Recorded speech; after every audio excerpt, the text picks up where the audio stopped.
भारत माता की जय जवान। મિત્રો આ ધરતી પાંચાળની ધરતી છે। 5300 વર્ષ પહેલા પાંડવો આ ધરતી ઉપર રોકાયા હતા અને ઈ લોકોએ 12-14 વર્ષ સુધી આ બધા વિસ્તારમાં ભટકી અને આખરે હસ્તિનાપુરના કુરુક્ષેત્રમાં કૌરવોને હરાવ્યા હતા। એમ તમે પણ આજે આ મને દેખાવ છો ને, પાંડવોથી એક પણ માણસ કમ નથી સાહેબ, આ પાંડવો છો તમે।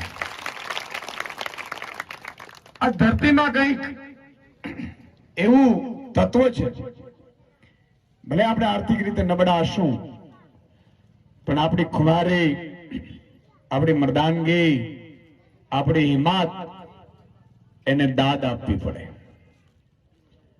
આજે મોડી રાત સુધી પણ, કારણ કે લગભગ 1.5 કલાક અમે લેટ છીએ।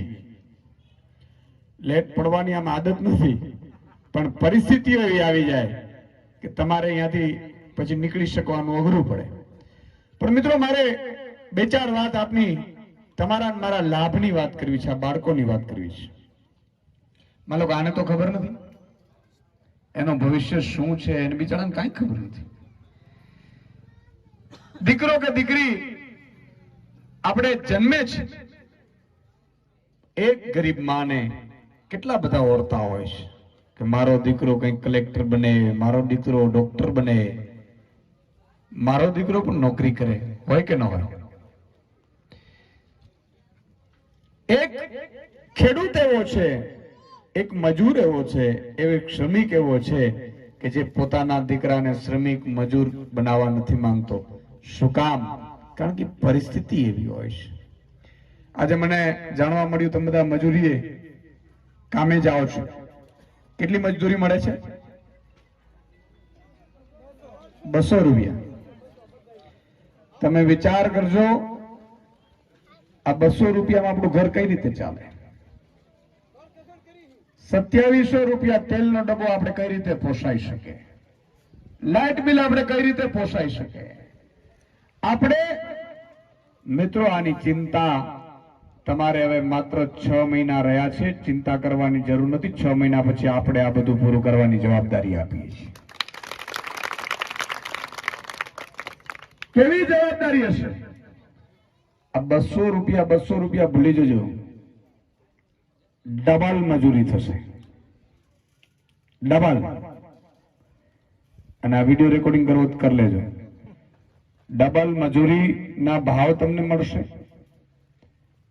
સાથે સાથે તમારું બાળક પણ ટોપ ક્લાસની સ્કૂલમાં ભણી શકે એવી વ્યવસ્થા ઊભી કરીશું।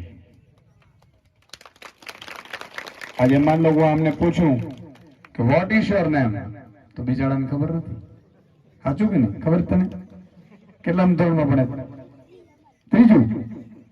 ત્રીજું ધોરણ ભણે છે। એબીસીડી આવડે છે? એબીસીડી આવડે છે?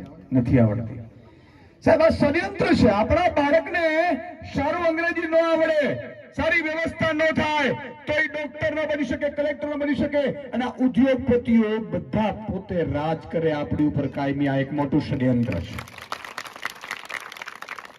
અને જેમ મને ખબર પડી કે જેમ કતલખાનામાં ગાયની જે હાલત હોય ને સાહેબ, એવી આપણા ગુજરાતમાં ગરીબો, શ્રમિકો અને ખેડૂતોની હાલ છે। અને એમને કઢાવવા માટે જેલ જવું પડે કે ગોળી ખાવી પડે તો નક્કી કર્યું છે ખાશું આપણે સાહેબ તમારા માટે।